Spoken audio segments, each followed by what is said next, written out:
3 dimensi, koordinat polar ya. Nah, untuk percepatan 2 dimensi, aliran 2 dimensi ya kita tinggal hilangkan komponen Z-nya kita hilangkan, kemudian di sini turunan terhadap Z juga kita hilangkan, gitu ya. Nah, kemudian kalau kita menggunakan koordinat polar, ya menjadi seperti ini persamaannya, gitu ya. Jadi turunan terhadap R jari-jari dan sudut, gitu ya. Nah, nanti kita lihat kasusnya ya. Kalau aliran di pipa misalkan itu mungkin lebih mudah kita menggunakan koordinat polar ya. Kalau di di suatu ruang misalnya yang dinyatakan dengan koordinat polar, mungkin kita gunakan percepatan untuk koordinat polar kartesian ini, gitu ya. Oke, nah ini saya kira tidak perlu saya bahas itu ya. Kita sudah turunkan malah ini ya besar-besaran. Yang penting nanti kalau Anda tidak tidak hafal dari percepatan ini ya Anda tulis saja di sheet-nya nanti ya. Karena ini penting sekali harus harus tahu pada saat kita akan menyelesaikan suatu persoalan. Oke ya. Nah, berikutnya pada saat fluida mengalir, kalau kita tinjau partikelnya begitu ya, yang di sini diperbesar dalam bentuk berupa kubus begitu atau berupa segi 4 sama panjang ya atau jangkar begitu. Nah, pada saat terjadi aliran karena fluida itu adalah bukan benda kaku ya, bukan zat kaku tapi kalau kita lihat dari definisinya adalah substansinya dapat mengalami deformasi secara kontinu. Deformasi mengalami deformasi gitu ya. Nah, deformasi ini ada ada deformasi linear, kemudian ada deformasi sudut dan sebagainya. Nah, jadi artinya pada saat partikel fluida yang dalam hal ini kita ambil 2 dimensi ya, koordinat 2 dimensi, koordinat polar, ini mula-mula berbentuk biru sangkar seperti ini. Nah, pada saat T plus tadi ini sudah mengalami deformasi ya. Jadi di samping mengalami deformasi juga ada mengalami perubahan posisi gitu ya, mengalami perubahan bentuk atau deformasi, kemudian berputar dan sebagainya. Nah, jadi kalau kita uraikan masing-masing komponen tadi, kira-kira seperti ini perubahan yang terjadi pada saat partikel dari T menuju T plus T itu akan mengalami translasi. Jadi berpindah dari suatu titik ke titik yang lain, kan gitu ya. Itu translasi. Nah, kemudian translasi jadi bentuknya masih konstan, masih tetap sama dengan bentuk awal gitu ya. Cuman mengalami perpindahan rotasi. Rotasi itu artinya apa? Bentuknya sama, masih segi 4, masih bius sangkar, tapi mengalami perputaran atau rotasi. Nah, perputarannya bisa terjadi pada saat di posisi awal ataupun di perjalanan gitu ya. Jadi yang jelas setelah berpindah ke suatu titik gitu ya, di sana kita lihat bahwa posisinya sudah berubah ini bentuknya seperti ini ya, masih segi 4, tapi di sini sudah berputar ya, sekian derajat misalkan. Nah, kemudian juga bisa juga mengalami perubahan deformasi geometri. Di sini sebenarnya deformasi linear hanya berubah ke arah sumu X, sumu Y atau sumu Z untuk 3 dimensi. Itu deformasi linear. Ya, jadi sehingga apa? Sehingga yang tadinya berubah biru sangkar akan berubah dari segi nah, tapi juga bisa mengalami deformasi sudut ya. Jadi hanya seolah ininya berputar gitu ya sehingga menimbulkan perubahan bentuk. Jadi bukan kalau linear jelas ya deformasinya adalah arah sumu X, sumu Y gitu ya. Tapi kalau yang angular ini adalah berubah karena mengalami rotasi. Partikel fluida mengalir gitu ya. Atau bisa mungkin lebih jelasnya seperti ini ya. Jadi perubahan yang terjadi karena perpindahan gitu ya atau translasi, kemudian karena perubahan deformasi linear, kemudian ditambah lagi deformasi sudut gitu ya, dan juga karena ada rotasi. Nah, itu kira-kira perubahan-perubahan yang terjadi. Nah, sekarang berikutnya nanti kita akan uraikan, kita akan cari antara waktu yang bentuk perubahan tadi, baik translasi maupun deformasi gitu ya. Nah, ini nanti kita nyatakan dalam bentuk persamaan-persamaan ya, persamaan-persamaan terkait dengan posisi gitu ya. Oke, yang pertama kita tinjau mengalami deformasi secara linear gitu ya, atau atau bukan deformasi, translasi, perpindahan. Jadi yang mula-mula tadi kita anggap partikel fluidanya berbentuk biru sangkar berada pada titik O, ya. Nah, di mana akan setelah mengalami gerakan ya, bergerak mengalir ya, ke arah U maupun ke arah V, maka akan terjadilah perpindahan. Terjadilah translasi, tapi bentuknya masih tetap sama gitu ya. Nah, jadi dari O menjadi O aksen ya. Nah, dengan kecepatan ke arah sumbu X itu U, ke arah sumbu Y itu adalah V kecil gitu ya. Nah, sehingga berapa besarnya jarak perpindahan ke arah sumbu X kita bisa dapatkan dari definisi kecepatan ya, bahwa kecepatan adalah jarak per waktu. Nah, kalau jarak sama dengan berapa? Itu sama dengan kecepatan kali waktu, gitu ya. Di perpindahan ke arah sumbu ya ada dalam waktu yang singkat ya, yang pendek. Oke, kemudian kita juga sudah bahas sebelumnya ya. Jadi kalau mula-mula misalkan ini kalau kita lihat titiknya ya, A, kemudian B, C, dan O di sini. Nah, ini kita anggap tingginya delta Y, panjangnya delta X gitu. Ini adalah partikel fluida gitu ya. Pada saat bergerak mengalir, kalau kita anggap waktu kita bahas di awal ya, jadi kita ambil U itu di tengah-tengahnya kan gitu ya. Sebentar, saya mungkin tunjukkan begini ya. Bentar, kita ambil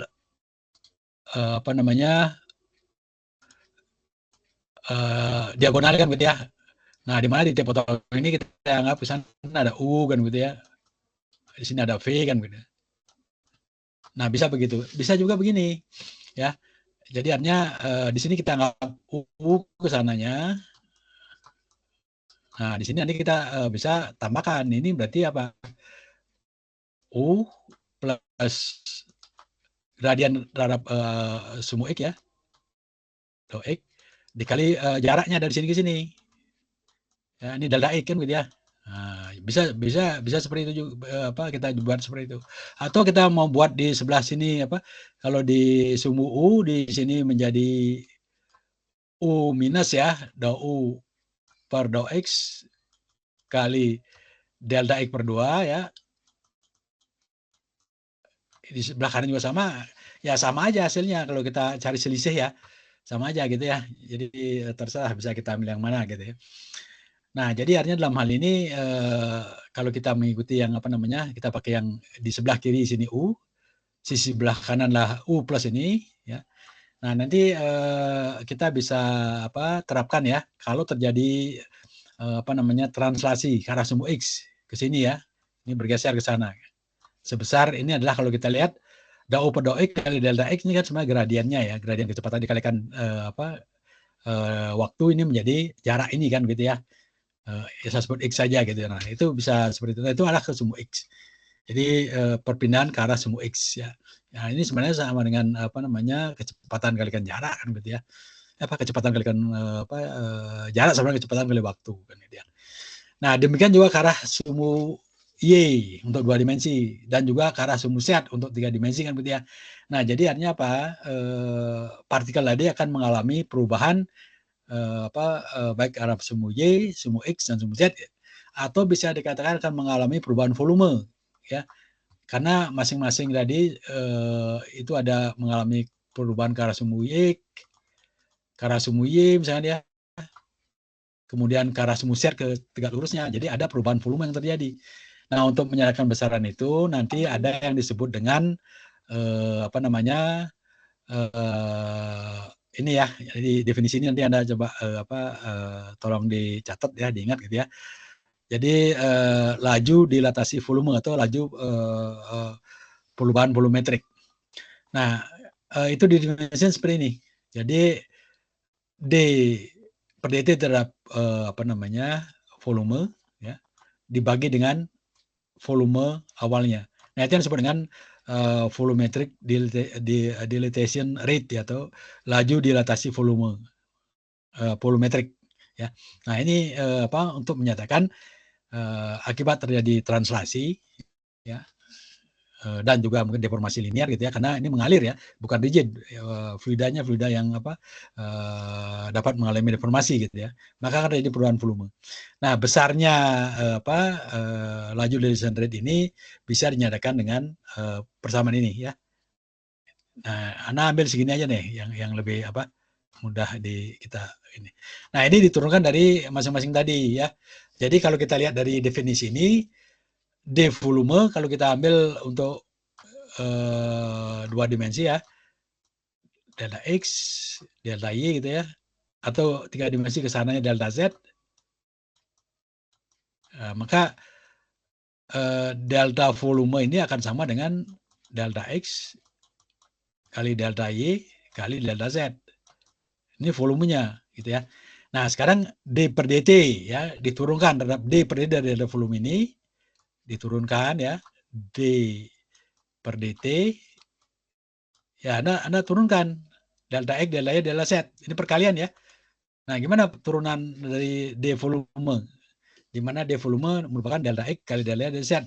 Nah, kita gunakan dalih rantai gitu ya. Jadi pertama kita turunkan terhadap delta X, yang lainnya konstan. Yang kedua turunkan terhadap delta X, delta Y ya, delta X, delta Y konstan, dan seterusnya ya. Jadi ini akan sama dengan apa? Menjadi dou delta X per dou X gitu ya, dikali ini. Nah, ini ditambah gantian sekarang D delta Y per dou T ya, dou T dan seterusnya gitu ya. Nah, nanti akhirnya kita akan dapatkanlah suatu persamaan yang menjadi seperti ini yang bawah ini. Ya. Nah, ini yang nanti dibagi ya. Jadi delta X dan delta Z-nya dihilangkan, dibagi lagi dengan delta V di sini. Ya. Nah, di mana delta V ini akan sama dengan delta X, delta Y, delta Z kan gitu ya. Nah, akhirnya nanti akan didapatlah persamaan ini. Oke, ini disebut dengan volumetric dilation rate atau laju dilatasi volumetrik. Nah, ini Anda catat saja di A4 ya. Nggak usah dihafalin ya. Alangkah baiknya kalau Anda bisa hafal atau ingat gitu ya. Oke, jadi itu yang pertama, definisi pertama yang kita peroleh ya. Nah, kemudian yang kedua berikutnya nanti ada yang disebut dengan rotasi angular ya. Jadi kecepatan putar sebenarnya ini. Kalau kita lihat angular motion, jadi putaran ya. Nah, nanti kita bisa dapatkan hubungannya seperti apa ya. Nanti ada juga disebut dengan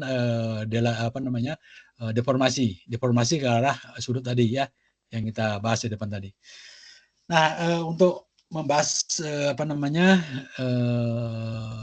kecepatan angular ini diberikan gambar kira seperti ini. Ya, jadi partikelnya sama tadi ya, titiknya B, O, dan A di sini C tadi ya, gitu ya. Nah, sekarang ini bukan rigid, jadi artinya apa? Kalau benda padat, ya jadi sudutnya di mana-mana sama kan berarti ya. Nah, tetapi ini kan fluida, jadi artinya apa? Bahwa kecepatan sudutnya mungkin beda-beda di setiap titik. Nah, oleh sebab itu maka dicarilah rata-ratanya gitu ya. Jadi di sini kita memiliki dua sumbu. Ada sumbu ini kita anggap sumbu X, sumbu Y gitu ya. Ini kita anggap sumbu Y, sumbu X. Nah, nanti kita cari kecepatan ini berapa masing-masing sumbu. Nah, nanti itu yang dirata-ratakan ya. Nah, jadi di dalam hal ini omega X ini dan omega Z ini ya, omega Y saya sebut ya, atau omega Z gitu ya. Nah, nanti yang kita cari yang disebut dengan kecepatan rotasi angular ya, itu nanti merupakan rata-ratanya kira-kira demikian. Nah, untuk yang pertama itu bisa kita lihat dari sini ya. Jadi OA itu ini ya, yang mewakili sumbu X. Nah, berapa kecepatan putar dari garis OA ini? Ini ya. Berapa kecepatan putarnya? Nah, Anda kan sudah tahu ya bahwa omega sama dengan di kinematika.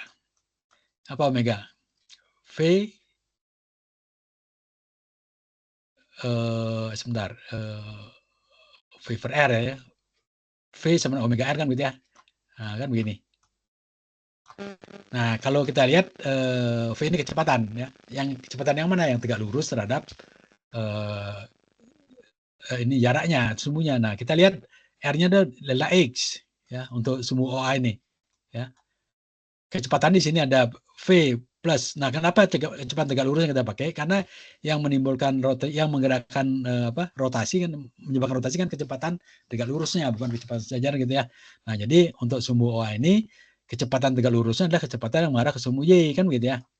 Nah, kecepatnya adalah V plus dou V per dou X untuk sisi di titik A, dan titik O ini tidak diam, dia bergerak dengan kecepatan V. Nah, sehingga apa? Omega OA ini itu akan sama dengan delta P ya, yang kita pakai V dou V per dou X, karena arahnya sumbu X nih ya, kali delta X.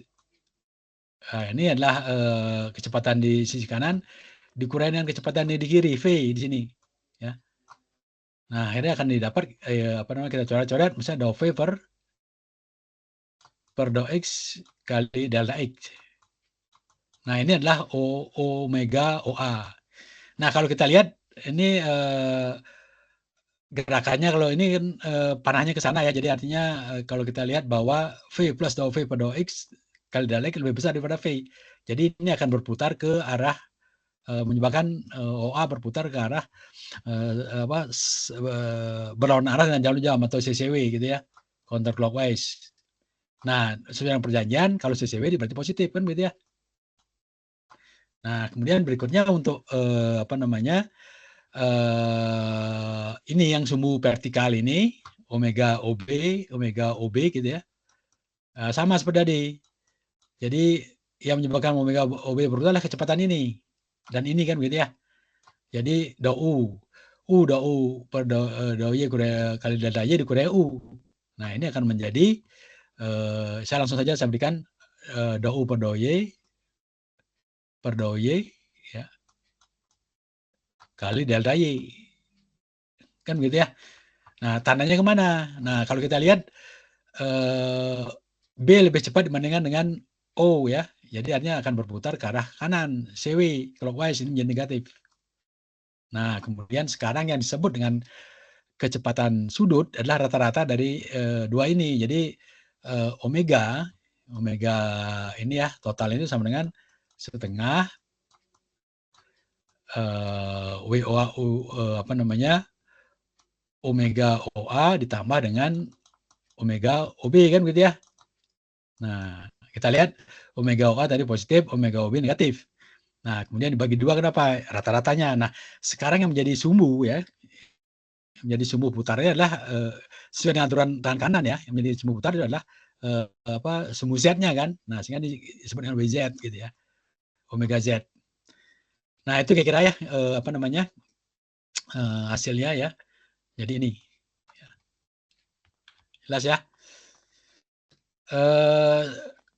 Sebentar, ini dibagi dengan tadi rumusnya mana tadi? Ini bagi R-nya ya. R-nya kan sama dengan delta X. Ya, di sini sama dengan delta Y gitu ya. Nah, sehingga nanti ininya hilang delta X delta Y-nya. Jadi menjadi seperti ini. Oke ya. Nah, ini adalah kecepatan sudut terhadap bidang XY ya. Maka sumbu siatnya sebagai sumbu putar. Nah, demikian juga dengan cara yang sama bisa kita cari kecepatan bidang Z dan Y ya. Sumbu X menjadi sumbu putar. Nah, jadi rumusnya seperti ini, bisa diturunkan ya. Nah, ini Anda catat di A4 Anda ya nanti ya. Jadi ini penting ini ya. Nanti kalau disuruh mencari kecepatan sudutnya, Anda tinggal masukkan rumus-rumus ini, gitu ya. Oke. Nah, ini kan terhadap sumbu masing-masing ya. Nah, kalau kita ingin mendapatkan putaran kecepatan total ya, ya kita tinggal jumlahkan per masing-masing komponen tadi. Nah, itu yang kedua ya. Jadi pertama tadi kita dapat persamaan laju dilatasi volumetrik. Yang kedua kita dapatkan persamaan rotasi. Nah, sebenarnya dalam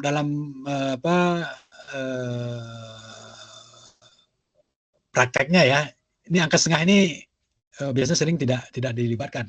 Jadi ada dikalikan 2, ini kali 2 gitu ya. Ini kali 2. Nah, Setelah itu, setelah dikalikan 2 bukan disebut kecepatan sudut lagi, nanti disebut dengan namanya ini, namanya adalah vorticity ya. Vorticity simbolnya seperti ini, itu bacanya zeta ya. Anda tinggal nanti coba cek lagi di apa namanya di daftar abjad dari Greek ya, Yunani. Zeta itu akan sama dengan 2 kali omega gitu ya. Jadi omega tadi masing-masing kita dapatkan. Nah, jadi dalam hal ini 2 zeta itu akan apa? 2 omega akan sama dengan zeta gitu ya. Oke, jadi itu sebenarnya untuk menghilangkan angka setengah aja sih ya. Oke, nah jadi kalau nilai zeta ini atau 2 omega ini sama dengan 0, itu dikatakan bahwa fluida tidak mengalami rotasi ya, atau irotasional. Jadi pada saat mengalir, misalkan di arah apa namanya pipa gitu, lurus gitu ya, fluida tidak akan mengalami rotasi. Jadi dimanapun partikelnya masih tetap seperti ini gitu ya. Jadi tidak mengalami rotasi. Nah, kecuali kalau nanti ada aliran berbelok misalkan. Nah, di sini mula-mula masuk partikelnya ukuran seperti ini. Begitu di sini begini. Nah, jadi artinya apa? Meskipun tidak mengalami deformasi tapi mengalami rotasi. Nah, ini ada aliran yang mengalami rotasi atau disebut dengan rotational flow ya. Jadi kalau zeta tadi apa namanya ini sama dengan 0, itu irrotational flow. Kalau tidak sama dengan 0 berarti rotational flow gitu ya. Atau apa namanya ya rotational flow. Ya, nah untuk masing-masing sudut nanti dengan cara yang sama diturunkan, nanti kita akan dapatkan seperti ini rumus-rumusnya. Oke ya. Oke, gitu ya. Jadi yang ada rumus-rumus yang ada apa kotak birunya, nah itu ada yang penting untuk diingat ya. Oke, sebagai contoh ini contoh aja ya. Kayak satu medan aliran diberikan dengan persamaan seperti ini. Ini aliran 2 dimensi ya. Kenapa 2 dimensi? Karena ada 2 komponen, yaitu komponen arah sumbu X atau Y dan arah sumbu Y atau J. Berarti ada U dan V ya. Berarti yang ini sama dengan U, yang ini sama dengan V kan gitu ya. Oke, nah sekarang pertanyaan apa? Aliran ini rotasional atau irotasional? Berotasi atau tidak gitu ya. Nah, untuk itu maka kita harus cari vorticity-nya atau setanya ya. Nah, kalau setanya sama 0, maka apa namanya? Ini adalah aliran yang irotasional. Nah, untuk itu tadi kan kita sudah punya persamaan yang ini kan ya. Apa dou per dou y kurangnya dou v per dou z untuk sumbu putar terhadap sumbu x ya. Kemudian terhadap sumbu y adalah ini.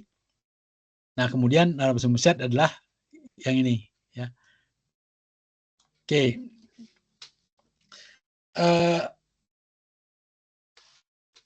Oke, kenapa di sini omega x semuanya sama dengan 0 karena ini kan aliran di bidang kalau kita lihat di sini ya.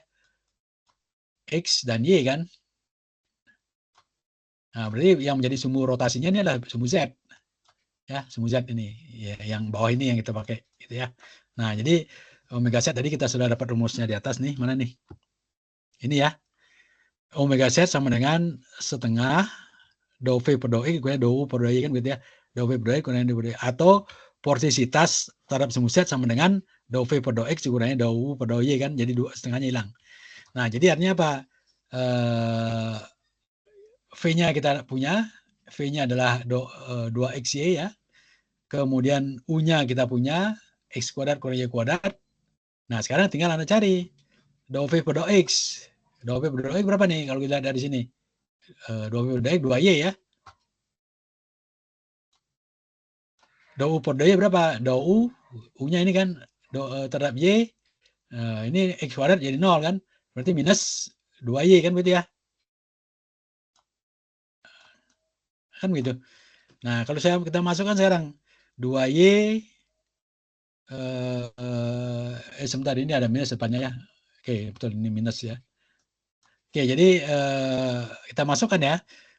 Dou V per dou X ada minus 2Y, dikurangi kurang dou U per dou Y sama dengan minus 2Y, jadi ini tambah ini jadi 0. Nah, jadi artinya apa?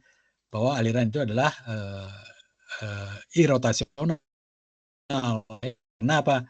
Omeganya sama 0 atau vortisitasnya sama 0 terhadap sumbu Z gitu ya. Oke, itu contohnya ya. Oke, jadi artinya apa? Kalau memenuhi ini berarti aliran tidak berotasi gitu ya. Oke, saya kira tidak terlalu rumit lah. Nah, kemudian berikutnya deformasi ke arah sudut ya, atau angular deformation. Nah, itu disimbolkan dengan ini ya, dengan gamma ada dotnya itu yang disebut dengan angular deformation. Nah, di mana ini sebenarnya kita lihat dari ini ya, kalau jadi deformasi bisa saja kita lihat bahwa deformasi semu X dan semu Y itu tidak sama, karena ini bukan benda kaku ya. Jadi deformasi ke arah semu X bisa berbeda deformasi ke arah semu Y gitu ya. Nah, dengan memasukkan sini bahwa laju deformasi itu adalah merupakan perubahan sudut dibagi dengan waktu ya. Nah, ini diambil rata-rata totalnya ya untuk semu X maupun semu Y ya. Oke, nanti Anda akan dapatkan suatu persamaan ya. Nanti silakan Anda coba diturunkan gitu ya. Inilah gamma Z, gamma dot ya. Nah, ini lihat ini aja nih ya. Oke ya. Jadi tadi Anda lihat di depan dou V per X plus dou U per dou Y. Nah, di sini ada dou V per dou X minus dou U per dou Y. Nah, jadi sebenarnya hampir mirip dengan ini, dengan rotasi ini ya, rotasi ya, tapi bedanya di sini tandanya ya. Oke, kemudian, nah itu beberapa ini ya yang nanti kita akan dapatkan. Jadi satu tadi itu adalah ini, yang awal tadi ya, ini satu gitu ya. Ya sebentar, mana nih? Nah ini satu, kemudian ini dua gitu ya.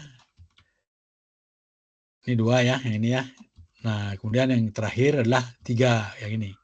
Jadi ada tiga definisi, tiga besaran ya. Jadi yang terakhir tadi ini adalah deformasi angular ya, angular deformation. Kemudian sebelumnya itu adalah laju deformasi sudut ya. Sebelumnya itu adalah rotasi. Ya. Oke, itu mengenai tiga definisi tadi. Nah, berikutnya kita masuk ke ini. Kita terapkan berikutnya adalah konservasi massa ya. Oke, nah di analisis volumatur kita sudah dapatkan persamaan ini. Nah, ini sebenarnya persamaan kontinuitas untuk volumatur atau kontur volume ya. Nah, di mana kita bisa lihat di sini bahwa ini menyatakan perubahan massa yang terjadi dalam volumatur, dan ini adalah laju massa yang masuk dan keluar kan begitu ya. Nah, sekarang kalau kita lihat dari definisinya, ini sebenarnya kan kalau kita ambil dari definisi awal ya, itu D per dt dari massa sistem ya. D per dt dari massa gitu ya. Dari massa sistemnya. Ini saya pakai M kecil aja deh ya. Kalau M besar itu momentum. Nah, oke, ini harus sama 0. Kenapa? Karena massa itu konstan. Jadi massa itu kekal ya, kekalahan massa. Jadi massa tidak mengalami perubahan ya. Oke, kemudian massa ini, massa ya, massa sistem ya, itu kan sama dengan rapat massa kali volume gitu kan. Nah, ini kita sudah bahas di awal ya, bahwa rapat massa adalah massa per volume. Nah, kemudian sekarang karena pendekatan kita itu adalah pendekatan diferensial, jadi elemennya kecil-kecil gitu ya. Ini delta X, delta Y, kesananya delta Z gitu ya. Maka kita ambil delta massa ya dari sistemnya. Itu akan sama dengan rho kali delta volume. Itu sama dengan delta X, delta Y, kali delta Z untuk tiga dimensi gitu ya. Nah, jadi artinya apa? Kalau kita diferensialkan ya, D per dt, nah ini juga kita diferensialkan ya terhadap ini ya, D per dt dari D per dt dari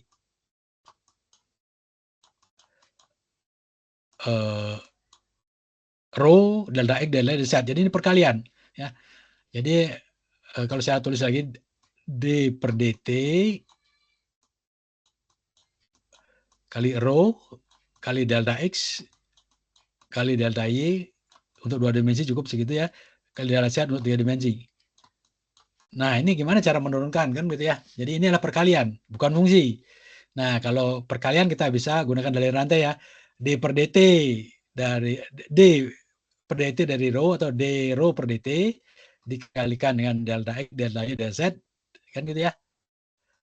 Turunan rantainya ya. D rho per dt. Kalikan delta X, delta Y, delta Z kan gitu ya. Ditambah D per dt dari delta X. Kan gitu. Dikalikan dengan rho, delta X, delta Y, delta Z, dan seterusnya kan gitu ya. Kalau kita ambil turunan parsial masing-masing terhadap besarnya terhadap fungsinya kan gitu ya. Nah, itu harus berharga 0 gitu ya. Karena massa konstan. Jadi nah kemudian kalau kita lihat rho ini kan kita sudah bahas di pada fase sebelumnya. Jadi setiap partikel parameter ya apapun kecepatan, dapat massa, percepatan seterusnya kan fungsi dari posisi dan waktu ya. Jadi rho itu fungsi dari x, y, z, dan t kan gitu ya.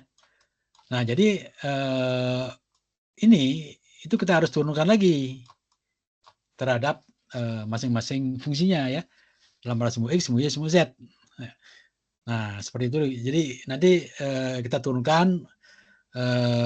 Nah kalau ini adalah turunan total ya. Jadi kita ambil turunan parsialnya. Pertama kita turunkan dulu dou rho per dou dou x per dou t kali delta x per dt dan seterusnya gitu ya. Nah akhirnya nanti kita akan dapatkan suatu hubungan kira seperti ini. Ya. Oke, jadi ini adalah merupakan turunan dari masing-masing komponen tadi ya.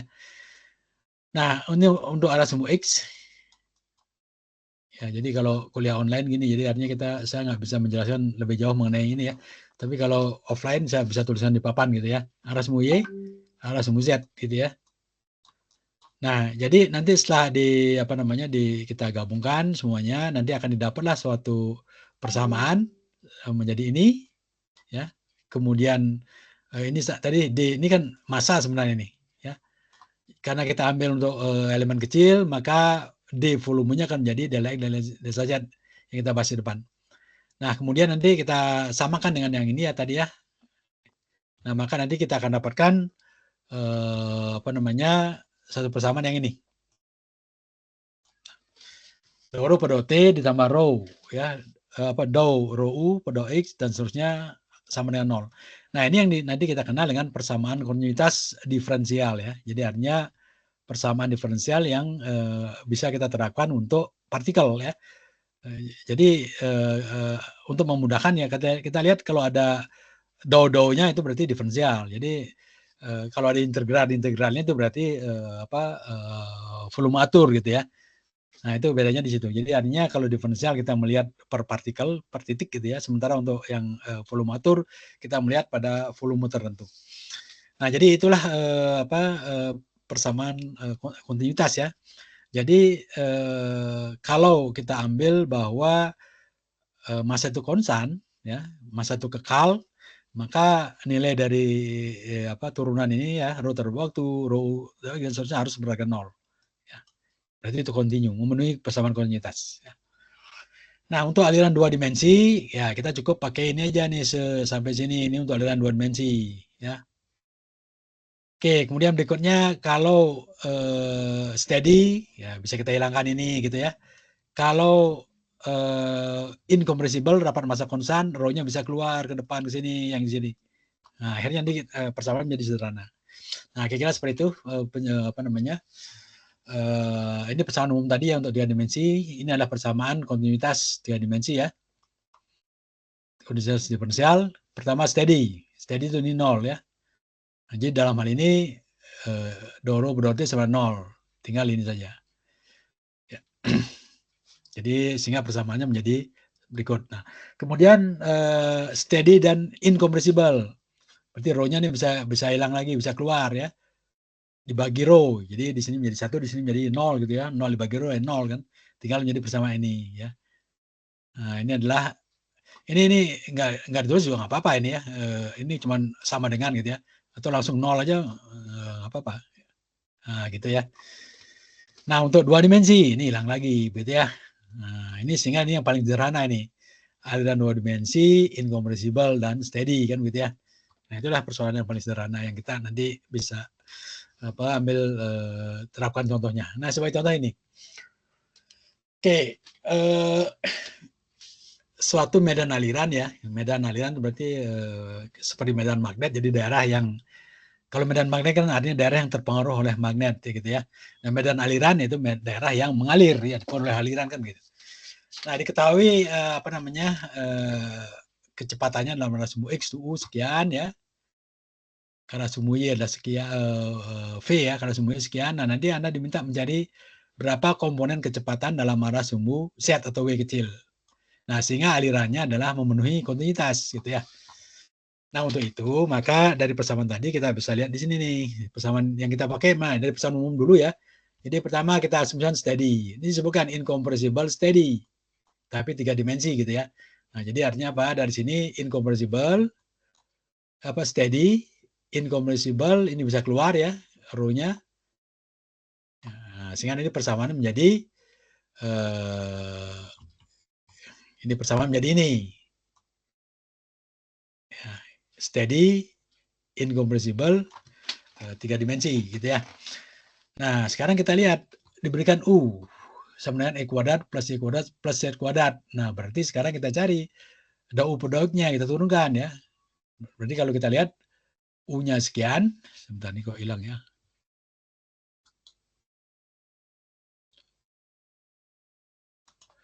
Jadi U-nya sekian, berarti ada U per dou X ini ya, yang pertama. Ini 2X kan gitu ya. 2X. Kemudian dou V per dou Y, dou V per dou Y, berarti apa nih? X plus Z kan gitu ya. Kita turunkan antara Y, X plus Z. Nah, kemudian kita masukkan. Jadi dou U per dou X 2X ditambah dou V per dou Y X plus Z gitu ya. Sama dengan tambah dou W per dou Z sama dengan 0. Nanti kita bisa pindahkan dou per dou X, dou V per dou Y ke arah sebelah kanan tanda sama dengan ya. Itu hasilnya seperti itu. Nah, akhirnya kita dapatkan nanti persamaan ya, dou W per dou Z sama dengan minus dou X 2X min X plus Z gitu ya. Nah, setelah diselesaikan sekian. Nah, sekarang yang kita cari kan berapa W-nya kan gitu ya. Nah, untuk mendapatkan W diintegralkan, tinggal integrasi ini saja. Nah, maka didapatlah diintegrasikan terhadap sumbu sumbu Z gitu ya. Maka 3X ini kita anggap konstanta ya, diintegrasikan menjadi 3XZ kan gitu ya. Nah, sebenarnya Z kita integrasikan menjadi Z pangkat 1 plus 1, tadi kan 1 di sini ya, plus 1 kan gitu ya. Seper N, pangkat N plus 1 kan gitu ya. Jadi ini. Nah, kemudian tambah konstanta. Nah, konstanta itulah kita belum tahu karena belum diberikan kondisi yang lain. Jadi, konstantanya sebagai fungsi dari X dan Y ya. Gitu. Nah, jadi inilah komponen kecepatan dalam sumbu Z-nya. Nah, itu salah satu contoh untuk penerapannya ya.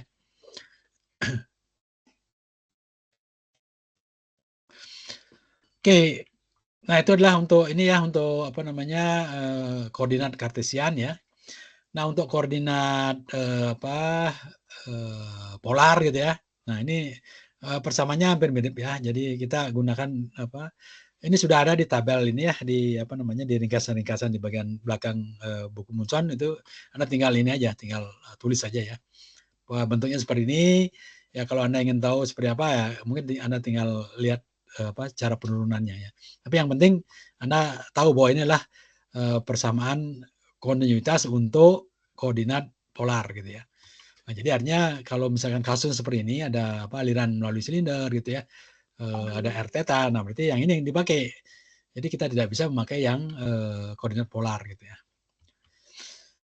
Oke, jadi kalau kita lihat dari pesan ini sama dengan ini kira ya.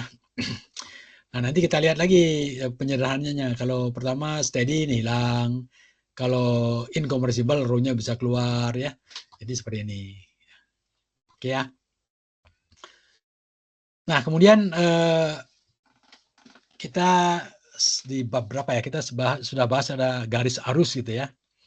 Nah, garis arus itu kan merupakan garis singgung dari vektor kecepatan kan begitu ya, yang kita sudah bahas sebelumnya. Jadi definisi garis arus adalah garis-garis yang di setiap di sembarang titik itu merupakan gradien dari kecepatan tersebut.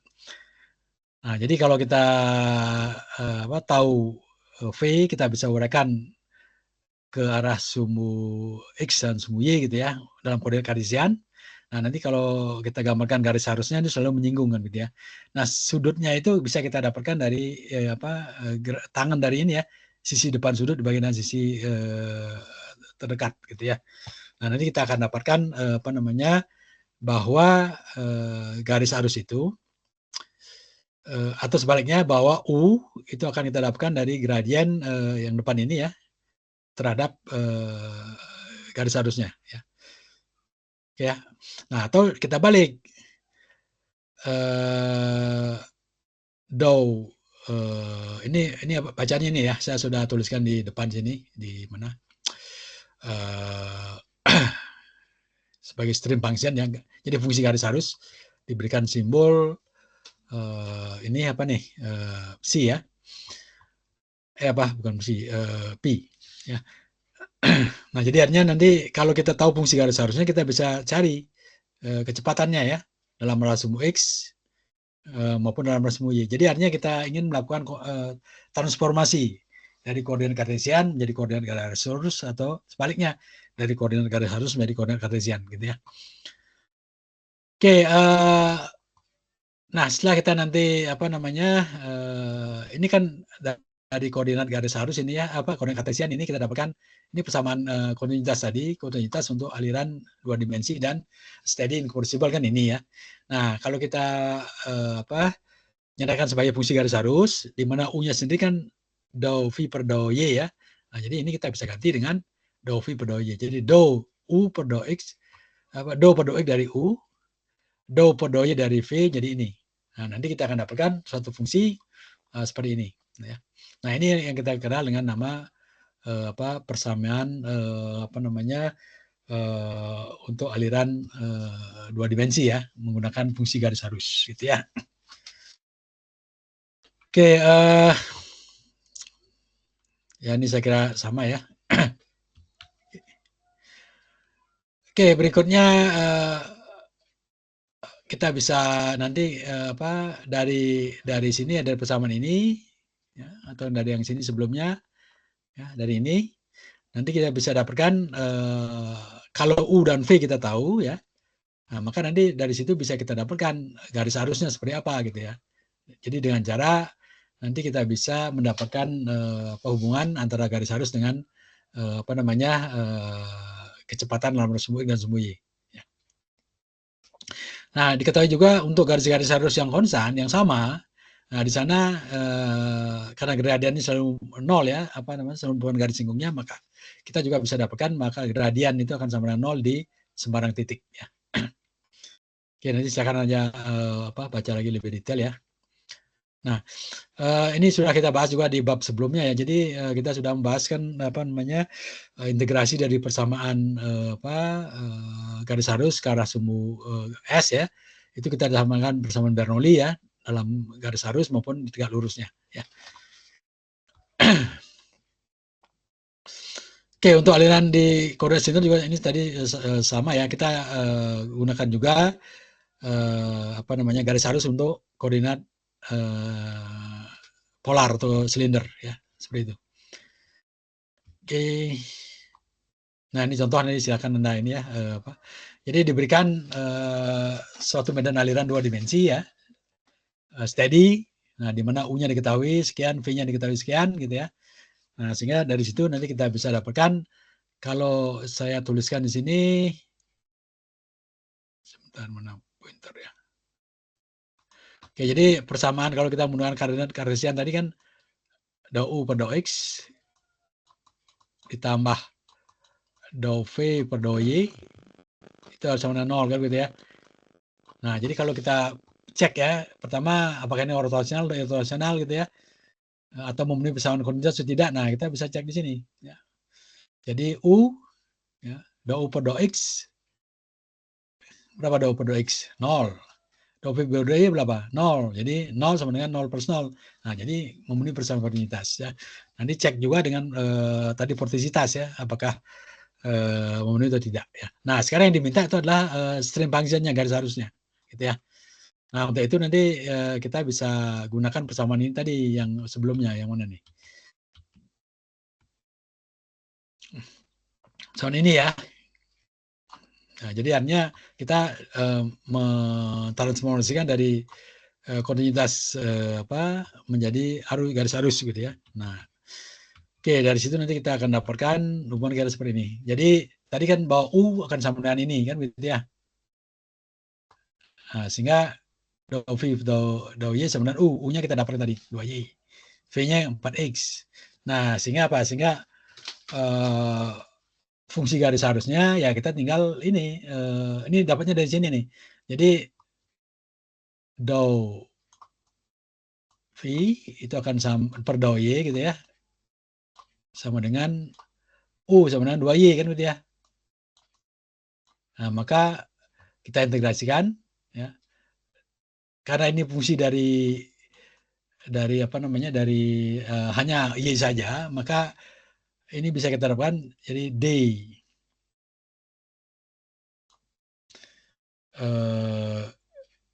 DY DV ya itu sama dengan 2Y DY kan gitu ya. Nah, kita integralkan. Jadi 2Y DY menjadi apa? Y kuadrat. Nah, ditambah konstanta. Jadi konstanta kita belum tahu. Jadi konstantanya adalah fungsi dari X ya, karena ini terhadap Y ya, jadi X jadi konstanta. Oke, artinya kita dapatkan di sini. Ya. Nah, kemudian dengan menggunakan yang ini, ya, ini juga kita dapatkan garis arusnya ini fungsinya, gitu kan, gitu ya. Nah, sehingga apa? Sehingga nanti totalnya yang memenuhi kedua persamaan ini, maka kita bisa jumlahkan ini aja. Jadi V garis arus sama dengan ini plus ini, gitu ya. Jadi 2X kuadrat plus Y kuadrat ditambah konstanta. Nah, di mana konstanta ini merupakan fungsi dari F1 dan F2 gitu ya. Oke, itu kira ininya ya apa namanya garis arusnya. Nah, kemudian di sini ya, kita bisa gambarkan sebenarnya ya apa namanya garis arusnya seperti apa dengan memasukkan nilai X dan Y dalam suatu koordinat kartesian gitu ya. Pada X sekian, Y sekian, fungsinya berapa dan seterusnya nanti kita bisa plot ya. Nah, itulah menggambarkan garis-garis arusnya ya. Nah, ini sebenarnya lebih ke matematik ya. Jadi fungsinya yang penting kita cari fungsinya dulu seperti apa. Nanti dari situ nanti bisa kita cari ya. Nah, jadi di sini pertama C-nya kan kita belum tahu ya berapa, di set 0 dulu gitu ya. Bagaimana kalau C-nya 0? Ya, bisa persamaan jadi ini. Nah, kalau kita lihat ini kan persamaan elif ya. Nah, itu. Jadi kira seperti inilah garis arus dari aliran gitu ya, pola alirannya seperti itu. Ya. Oke, itu mengenai kontinuitas ya. Nah, kemudian berikutnya kita masuk ke hukum yang kedua, momentum linear ya. Oke, nah jadi kalau kita membahas momentum linear ya, ini tidak terlepas dari persamaan Newton ya, hukum-hukum Newton. Sigma F sama dengan M kali A kan gitu ya. Oke, jadi kembali ke ke dasar-dasar tadi ya. Kita ambil partikel juga di sini. Ya. Ini delta X, delta Y gitu ya. Kemudian ini bisa kita sebut di sini sebagai apa namanya titik ini ada U ke sana gitu ya, ada V ke sana gitu ya. Nah, kemudian kita bisa cari kecepatan di masing-masing titik ya. Apakah di atas, di samping kanan, samping kiri, di bawah gitu ya. Nah, ini polanya kita sudah bahas ya. Nah, kemudian di sini ada rho. Nah, sehingga nanti penerapan dari hukum Newton ya, sigma F, sigma delta F ya. Kenapa delta? Karena ini untuk partikel ya, sama dengan delta M dikali A gitu ya. Nanti ini bisa kita uraikan, Fx sama dengan delta A kali delta M kali AX. sigma FY sama dengan delta M kali AY dan seterusnya. Nah, di mana apa namanya AX, AY, AZ kan kita sudah bahas sebelumnya ya. AX sama dengan dou U per dou T kan gitu ya. Ditambah U dou U per dou X tambah V dou U per dou Y dan seterusnya gitu ya. AY juga demikian, AZ juga demikian. Nah, nanti itu kita terapkan gitu ya. Oke, jadi ya seperti ini kita terapkan apa namanya sigma F sama dengan M kali A. Kenapa delta M? Karena untuk partikel gitu ya. Jadi ini yang hukum-hukum apa Newton yang pertama ya. Oke, kemudian berikutnya nanti kita akan dapatkan gaya-gaya di samping apa namanya gaya-gaya luar ya, gaya-gaya body. Kemudian ada gaya-gaya karena gravitasi dan seterusnya gitu ya. Nah, karena di sini fluida kita bisa anggap sebagai fluida ideal itu tidak ada. Jadi kalau kita kembali ke tekanan geser tau sama dengan mu du per dy kan begitu ya. Nah, kalau mu sama dengan 0, maka tidak ada tau, tidak ada tekanan geser ya. Nah, nanti pembahasan berikutnya bagaimana kalau mu tidak sama dengan 0. Maka akan ada tau. Ada tau berarti akan ada gaya-gaya geser. Nah, jadi ada gaya-gaya lain yang bekerja selain tekanan dan gaya-gaya berat gitu ya. Nah, itu nanti kita bahas di aliran yang apa namanya viskus ya. Oke. Oke, nah ini apa kita lihat dari definisi ya bahwa tegangan itu akan sama dengan apa namanya gaya normal per luas penampang gitu ya. Tegangan geser sama dengan gaya geser ya, gaya yang sejajar dengan luas penampang dan seterusnya. Nah, kemudian akan ada sigma berarti tegangan normal dibagi dengan luas penampang ya. Itu menjadi sigma ya. Kemudian tau gaya normal gaya geser dibagi dengan luas penampang dan seterusnya. Ya, itu saya kira sudah Anda pelajari di mekanika ini ya, kekuatan material. Oke, nah kemudian itu diterapkan di elemen tadi ya. Nah, jadi sekarang nambah komponennya tidak hanya U dan V ya. Jadi pertama tadi ada apa namanya? Ada U dan V. Nah, sekarang di sini ada apa? Ada sigma ya. Ada sigma arah X, ada sigma ke arah Y ya. Kemudian ada apa lagi? Ada tau di sini. Kan gitu ya. Ada tau di sini misalkan. Anda sudah belajar diagram Moore segala macam ya. Ada tau di sini. Ya. Nah, jadi kalau fluida tidak memiliki viskositas, maka tau dan sigma jadi 0. Jadi menjadi yang sederhana. Nah, tetapi kalau ada viskositas, ada ini tau dan ini tidak bisa dihilangkan, gitu ya. Oke, jadi sekarang penerapan dari sigma F sama dengan M kali A itu akan bertambah. Tidak hanya tekanan ya. Di sini tadi ada tekanan, sebelah kiri ada tekanan. Di sini ada P minus dou P per dou X ya. Kali delta X per 2 kan begitu ya. Dan seterusnya. Atas juga ada dan seterusnya gitu ya. Nah, nanti gaya-gayanya ya gaya-gaya akibat tekanan geser, gaya-gaya akibat tekanan tarik, gaya-gaya akibat tekanan, gaya-gaya akibat gaya berat itu sigma F-nya gitu ya. Sigma F-nya.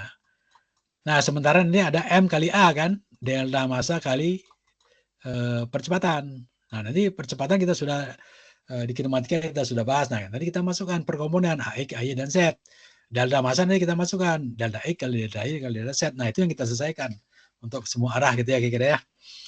Oke, jadi penerapan dalam hal ini ke arah semu X ya, ini hanya untuk shear, gaya geser saja ya. Jadi tau di sini ya. Yang jadi yang mengarah ke sana yang bukan shear ya, yang mengarah ke semu X. Ada ini, ada ini, ada P kan ini ya. Ini yang baru yang P-nya belum masuk nih. Yang baru masuk hanya karena tau dan karena sigma gitu ya. Nah, demikian juga arah semu Y, arah semu Z. Nah, jadi ini totalnya ya untuk ketiga arah dapat seperti ini. Ya. Oke, saya kira mungkin Anda lebih jelas di mekanika kekuatan material ya untuk hal-hal seperti ini ya. Nanti silakan dibaca lagi. Ya. Oke, kemudian nanti juga kita akan dapatkan untuk arah semu X, semu Y, semu Z ya. Kemudian ini adalah FB. FB itu body force. Gaya-gaya karena gaya berat ya. Gaya berat sama apa? Delta W sama dengan M kali delta M kali G kan, gravitasi. Nah, delta M ini akan sama dengan delta X, delta Y, delta Z kan gitu ya. Ini delta volume. Kemudian massa dikalikan rho. Ya, untuk menjadi gaya dikalikan dengan gravitasi G. Nah, nanti kita bisa uraikan. Karena sumbu X berarti delta X, delta Y, delta Z kali rho kali GX dan seterusnya gitu ya. Oke, nah nanti setelah harinya semua dimasukkan itu, baik dari sigma F sama M kali A-nya gitu ya. Nah ini kita bisa dapatkan gaya seperti ini. Ya. Ini akibat tegangan apa namanya geser ya, tegangan tarik, sebalik ini tegangan tarik dan geser ya. Nah kemudian ini akibat gaya-gaya body tadi, gaya berat. Ya. Nah di situ nanti kita akan dapatkan ini apa namanya, ini apa ini? Ini kan sebenarnya kan kalau kita lihat ini kan ya, Anda masih ini kan AX ya. Yang ini apa nih? AY. Ini yang bawah ini apa nih? AZ kan gitu ya. Nah, rho. Jadi ini sudah semua dibagi dengan delta X, delta Y, delta Z dibagi volume ya. Jadi ini sebenarnya kalau kita lihat volume kali rho massa kali ini A ya sigma F kan gitu ya. Nah, kemudian dibagi ini sigma F-nya, ini apa M kali A-nya gitu ya kira-kira ya. Oke, nah inilah apa persamaan umum untuk penerapan hukum Newton yang kedua pada partikel fluida. Nah, ini yang kita kenal dengan persamaan Cauchy. Ya. Cauchy equation. Ini persamaan Cauchy. Persamaan Cauchy ini adalah merupakan persamaan momentum ya, momentum. Kalau di apa namanya di volumator kita punya persamaan momentum linear. Ya. Nah, kalau di apa analisis diferensial ini persamaan momentum linear ini berupa persamaan Cauchy gitu ya. Jadi berlaku untuk partikel ya. Nah, dari persamaan Cauchy ini Anda masih melihat di sini ada sigma dan tau ya. Jadi kita harus cari hubungan sigma dan tau. Gitu ya. Oke, berikutnya apa namanya? Dari persamaan umum ini kita terapkan untuk aliran yang inviscid. Ya. Inviscid itu adalah aliran yang tidak memiliki viskositas atau non viskus gitu ya. Oke, kembali ke sini ya. Jadi apa? Nah, berikutnya gini, sebenarnya kalau kita lihat gaya-gaya tekanan ya dan gaya sigma ini sebenarnya kan apa searah ya. Jadi sigma dan P ini kan tegak lurus apa luas ya. Cuman yang berbeda mungkin arahnya. Jadi kalau tekanan itu selalu menuju ke arah permukaan, menuju ke dalam gitu ya, menuju ke arah permukaan. Nah, sementara sigma itu namanya juga tekanan tarik ya. Kalau tarik dia positif, kalau tekan dia negatif gitu ya. Jadi artinya antara P dengan sigma kalau searah dia sama-sama negatif gitu ya. Tapi kalau tidak menjadi positif ya. Nah, jadi artinya apa? Bahwa antara tegangan dan apa tekanan dengan gaya apa gaya normal dengan normal ini sebenarnya apa namanya pada prinsipnya sama gitu ya. Cuma arahnya yang berbeda. Oke, nah kemudian berikutnya untuk apa viskositas nol gitu ya. Untuk yang jadi ke sini ini inviscous ini kan sama dengan non viscous ya. Non viscous ini akan sama dengan ini mu sama dengan nol ya, gitu. Oke, jadi kalau mu sama nol maka tau sama dengan 0 kali du per d. Kan begitu ya, karena mu-nya 0. Nah, sehingga apa? Sehingga taunya 0. Makanya di sini taunya dicoret nih, taunya coret gitu ya. Tidak ada tau. Nah, sigma bagaimana? Nah, sigma ini tadi kan apa? Bisa juga ditimbul oleh tekanan gitu ya. Jadi karena tekanan bisa ada gaya normal, jadi tidak bisa dihilangkan gitu. Nah, sehingga apa? Sehingga dari persamaan ini menjadi lebih sederhana lagi, menjadi persamaan seperti ini ya. Nah, ini yang disebut dengan persamaan Euler gitu ya. Nah, jadi persamaan Euler ini adalah sebenarnya merupakan persamaan Cauchy tadi yang di depan nih. Ya, Cauchy, tapi berlaku untuk fluida yang inviscid gitu ya. Jadi lebih khusus dari apa Cauchy ya. Oke, jadi ini adalah persamaan, nanti kita kenal persamaan Euler ya. Nah, jadi penulisannya bisa menggunakan seperti ini. Jadi rho G ini ya, kemudian dou P per dou X ini grad P terhadap masing-masing sumbu, maksudnya dou P per dou X, dou P per dou Y, dou P per Z, gitu ya. Nah, kemudian di sini ada dou kecepatan terhadap waktu. V-nya V total ya, arah sumbu X, U, arah sumbu Y, arah sumbu Z, W. Nah, kemudian kalau ini mewakili kecepatan dot dari grade-nya, jadi kecepatan ini dot dari grade itu ini turunan ya terhadap arah sumbu X, sumbu Y, sumbu Z dikali dengan kecepatannya, dikali dengan kecepatannya di sini U, V, dan W gitu ya. Nah itu artinya itu ya arti penulisan ini. Nah, jadi yang penting Anda yang paham yang atas ini ya. Jadi kalau untuk menyederhanakan penulisan bisa yang di bawah. Tapi arti yang di bawah ini, yang ini ya, itu sama dengan yang di atas ini. Ya, sebaiknya yang Anda tulis yang di atas ini ya. Nah, jadi memang lebih banyak menghabiskan kertas, lebih capek nulis, tapi jelas maksudnya seperti apa, gitu ya. Oke, ini adalah persamaan Cauchy ya. Nah, kemudian sekarang gravitasi ini bisa juga diuraikan gitu ya. Jadi kebetulan ini adalah koordinatnya adalah X horizontal, tapi kalau X-nya miring dan seterusnya kita harus cari besarnya komponen ya, arah masing-masing sumbu gitu ya. Oke, ini kira penulisan-penulisan tadi ya masih seperti ini. Jadi ini penulisan secara vektor ya. Nah, kemudian kalau kita lihat dari persamaan masing-masing tadi ya, kita ambil salah satu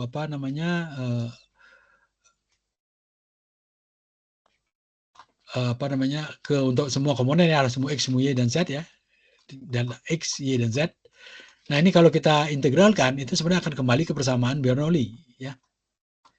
Jadi persamaan Bernoulli yang pada awalnya kita turunkan menggunakan garis arus juga bisa kita peroleh dari menggunakan pendekatan diferensial gitu ya. Tapi yang kita bahas di awal itu garis arus gitu. Nah, jadi persamaan Bernoulli yang kita sudah dapatkan bisa kita turunkan dari persamaan volume atur ya. Dan juga kita bisa dapatkan dari persamaan ini diferensial seperti ini ya. Jadi artinya sama. Jadi artinya ini apa? Tadi kan untuk fluida yang inviscid. Jadi dalam hal ini tanpa gesekan kan gitu ya. Kemudian syarat yang kedua adalah bahwa rapat massa untuk fluida yang inkompresible itu bisa keluar di tanda integral. Nah, sehingga nanti dalam integrasi ini nanti ini rho-nya bisa kita anggap konstan. Nah, jadi kembali ke persamaan asal ini ya. Oke, seperti itu kira ya. Nah, untuk ini ya, untuk yang kinematika ini tentunya kita mungkin lebih banyak kita membahas ke teoritiknya gitu ya, sehingga nanti ini menjadikan dasar di dalam metode-metode berikutnya. Nanti Anda akan mengenal ada metode numerik gitu ya, metode pendekatan menggunakan prinsip numerik. Jadi dengan membagi-bagi volume atur menjadi elemen-elemen kecil, menjadi ada yang disebut dengan finite element nantinya ya, ada finite diferensial ya, ada finite volume gitu ya. Nah, di situ nanti diterapkanlah pada elemen-elemen kecil itu diterapkanlah persamaan ini, persamaan diferensial tadi.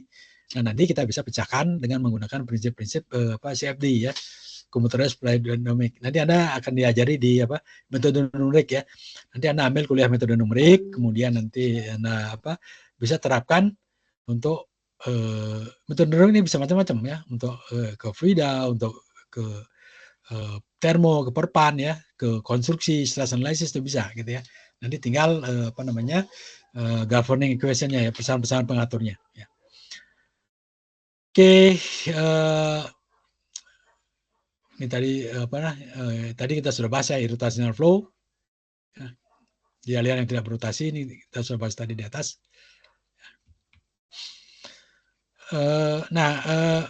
Kapan kita bisa menerapkan kondisi bahwa aliran itu irrotasional? Nah, pada saat aliran itu seragam, paralel ya, uniform. Ya. Di sini pasti tidak berotasi. Nah, tetapi setelah melewati hambatan, melewati bentuk-bentuk tertentu, tentunya akan terjadi perubahan arah aliran ya, yang tadinya lurus menjadi membelok gitu. Jadi kalau kita gambarkan garis arusnya ya jadi akan ada melengkung dan sebagainya. Disitulah nanti kita akan bisa ketahui bahwa di situ alirannya adalah tidak irotasional lagi, tapi rotasional begitu ya. Oke, jadi dalam hal ini untuk aliran-aliran seragam ya. Jadi misalnya aliran dalam pipa. Kalau kita lihat aliran dalam pipa, itu sebenarnya ada terdiri dua bagian. Ya. Di sini masih mengalami perubahan, ada distribusi kecepatan. Kemudian pada suatu daerah dia mulai kecepatan seragam. Nah di daerah seragam inilah kita bisa anggap di sini alirannya adalah bisa kita anggap di situ adalah irotasional gitu. Nah, tapi yang di luar itu ya, pada aliran seperti ini, nah itu aliran pasti tidak irotasional atau aliran itu akan rotasional gitu. Karena ada perubahan tadi ya, perubahan arah aliran ya. Jadi kalaupun tidak ada deformasi tapi arahnya berubah itu artinya akan mengalami rotasi ya, mengalami deformasi sudut dan seterusnya ya. Oke, ini saya kira masih ini ya persamaan Bernoulli. Ya, ini kita juga sudah dapatkan ya persamaan Bernoulli-nya. Jadi tinggal pakai aja nanti. Ya. Oke, ini untuk aliran ini tadi apa? Nah, kemudian begini. Sebelumnya kita sudah bahas mengenai koordinat garis arus. Jadi kalau kita ambil ini garis arus misalkan ya. Nah, ini adalah C gitu ya. Nah, kalau kita tarik garis yang tegak lurus ya, di setiap titik tegak lurus terhadap garis arus ini itu disebut dengan potensial kecepatan, velocity potensial, dan diberi simbol ini.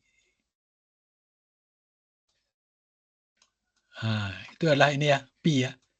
Jadi ini P. Ya. Jadi kita bisa gambarkan sebenarnya. Ini yang nanti kita gunakan untuk menggambarkan jaring-jaring ya, garis arus maupun potensial kecepatan. Nah, perbedaannya adalah tadi kalau tadi di U itu kan di depan tadi ya, dou psi per dou x ya per dou y gitu ya. Nah, di sini kebalikannya ya. Jadi psi itu ya, bukan psi, pi itu akan sama dengan U itu akan sama dengan dou pi per dou x ya. Sementara kalau kita menggunakan garis arus, U itu adalah dou psi per dou x gitu ya. Bukan dou psi per dou y. Ya. Nah, demikian juga untuk komponen V, demikian juga untuk komponen W gitu ya. Ini kita bisa dapatkan. Oke ya.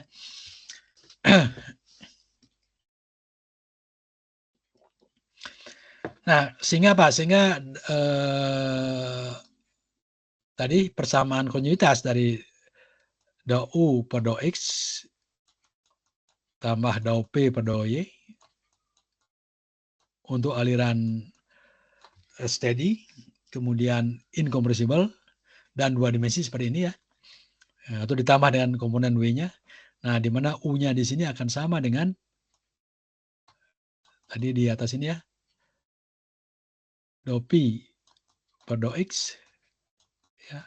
V-nya akan sama dengan dou P per dou Y.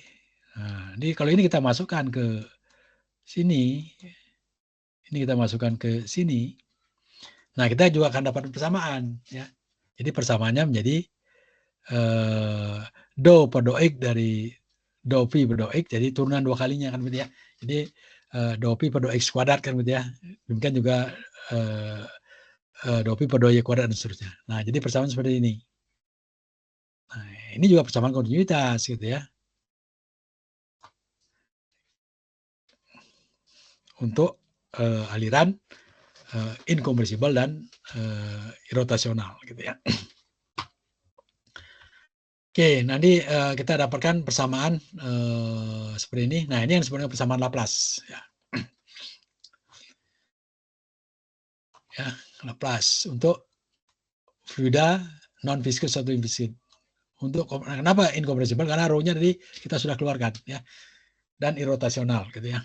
Irotasional ini kita bisa lihat dari dou U per dou Y minus dou V per dou X itu harus sama dengan 0 gitu ya.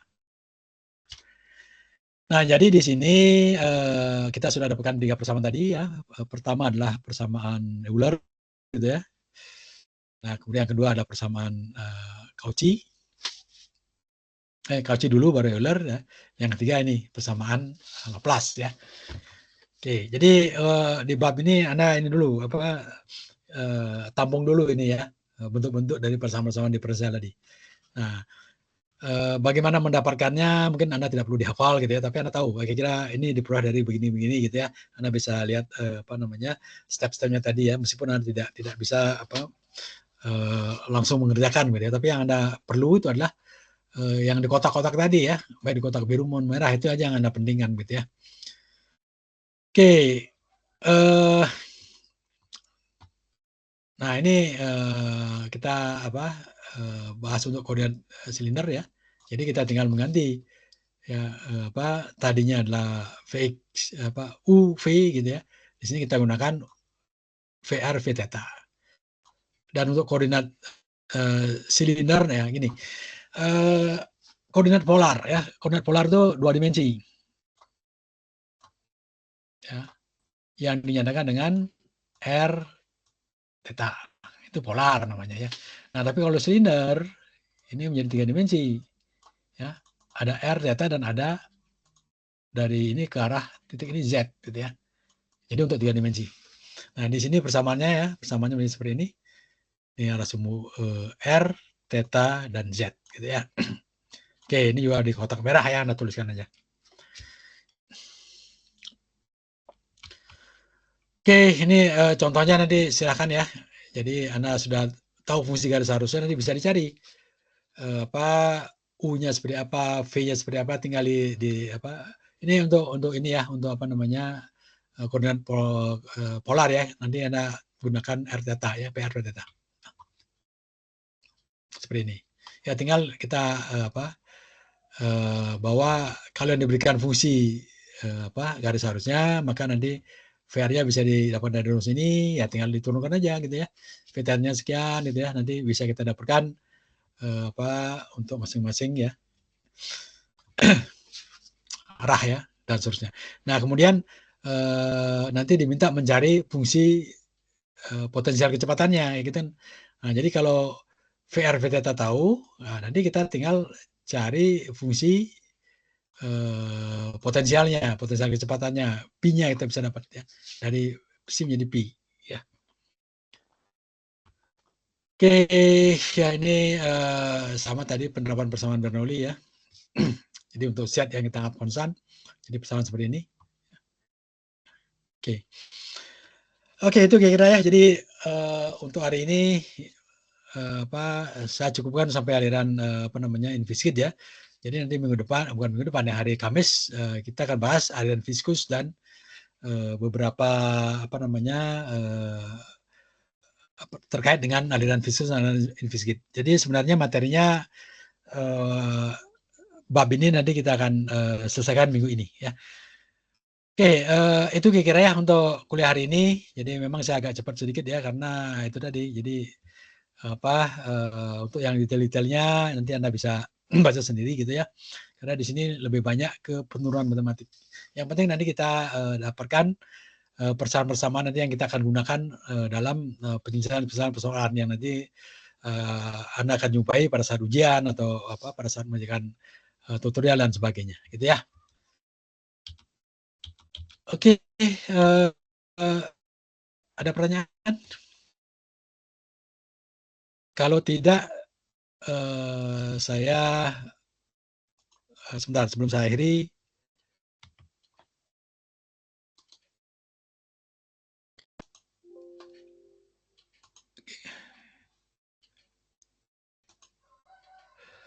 Oke, saya akan buat ini dulu daftar hadir ya untuk nanti apa namanya mengkonfirmasi yang mengisi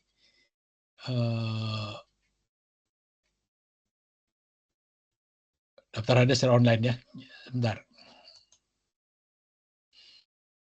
Partisipan saya bikin download ya. Oke. Oke, yang ada 57 ya. Jadi semua hadir lah ya. Oke, saya kira demikian untuk hari ini. Kita lanjutkan hari Kamis lusa ya. Oke, ada pertanyaan dulu kalau kalau apa kalau ada silakan ya sebelum saya tutup. Oke, kalau tidak, Izin Pak, oh ya saya kayak silakan. belum ngisi SI6 dah Pak. Maksudnya nggak bisa ngisi atau Saya gimana? belum absen, Belum saya belum buka ya? absen 6 Pak. Oh belum Pak. Oh, saya sebentar, saya rasanya sudah saya buka tadi. Sebentar, saya Iya cek Pak. dulu ya. Oh, Ya belum Pak, bisa, boleh Pak, boleh. semuanya belum bisa atau gimana nih? Yang lain gimana yang lain? Bisa isi nggak? Saya sudah mengisi, Pak. Bisa ya? Bisa, Pak. Oh, berarti Anda aja yang ini yang nggak bisa ngisi. Jadi udah saya buka sebenarnya. Iya Pak. Silakan di ini ya, dicek ya. Masalahnya apa gitu ya. Oke, nanti begini, bagi yang ini kan semua hadir ya. Nanti akan saya akan hadirkan bagi yang tidak bisa mengisi daftar langsung ya. Nanti saya akan apa namanya akan edit ya untuk memasukkan Anda ya. Oke. Terima kasih Pak. Ya. Ada Terima kasih, lagi Pak. silakan. Ya, silakan. Ada lagi nggak? Oke, kalau tidak kita akhiri ya. Selamat sore semuanya. Sampai ketemu lagi hari Kamis ya. Dan terima kasih atas perhatiannya ya. Ya Pak, makasih Pak. Ya, Pak. Makasih, Pak. Sehat selalu. Silakan. Mari. Yuk.